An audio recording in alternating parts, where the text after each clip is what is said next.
I'm Barb Coates. I'm with Variety, the children's charity. I'm the Media and Communications Coordinator. And today I think we're going to talk a little bit about storytelling.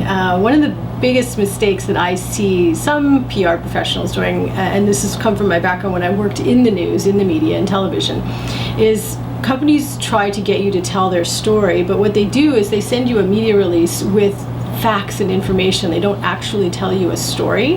And it's so important because if you watch the news on television, or if you're listening to the radio, or reading even a newspaper or magazine article, there's always going to be some kind of a story. And those stories, the best stories are ones that have a character and they have some kind of conflict. And it doesn't have to be violence, it just has to be good versus evil or a challenge or something like that, because then that makes a wonderful story, because basically that's drama. And so if you want to get your organization's story covered by the media, try to find them an actual story. So find them a person that's involved with your product or your service and how it affected them and what they did. And that way I think readers will get a chance to really understand what your brand is all about. They'll end up getting essentially a virtual brand experience by reading the story through the eyes of someone else.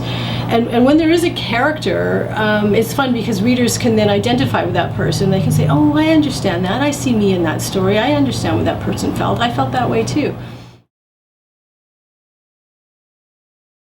A while ago, I was on contract with a sports apparel company, and we were looking at building a social media campaign to try and drive traffic to our Facebook page.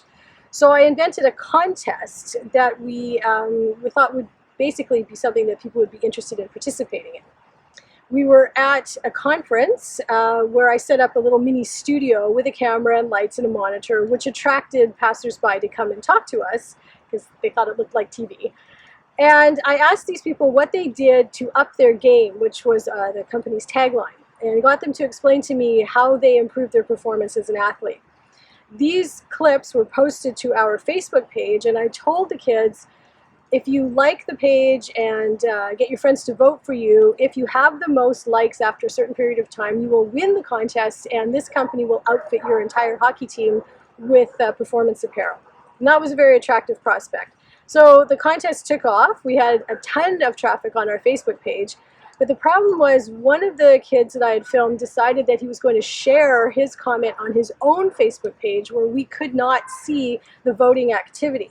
I had made that clear at the beginning that he wasn't supposed to do that, but I thought, okay, fine, I can see the activity and I'll just monitor it. What I didn't think was none of the other contestants could see that activity. So a couple of the other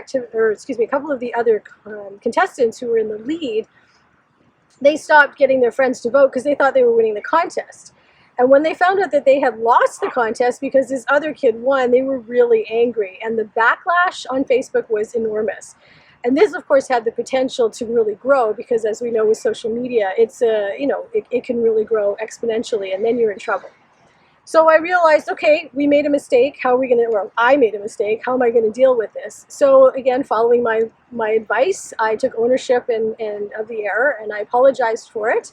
I said this was our first attempt at doing a social media contest, and I'm sorry, I messed up.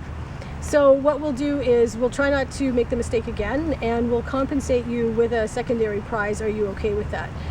That seemed to satisfy the contestants who lost, but what it did as well is it showed that the company was honest, it was transparent, and it really valued its customers, which I think was the key thing.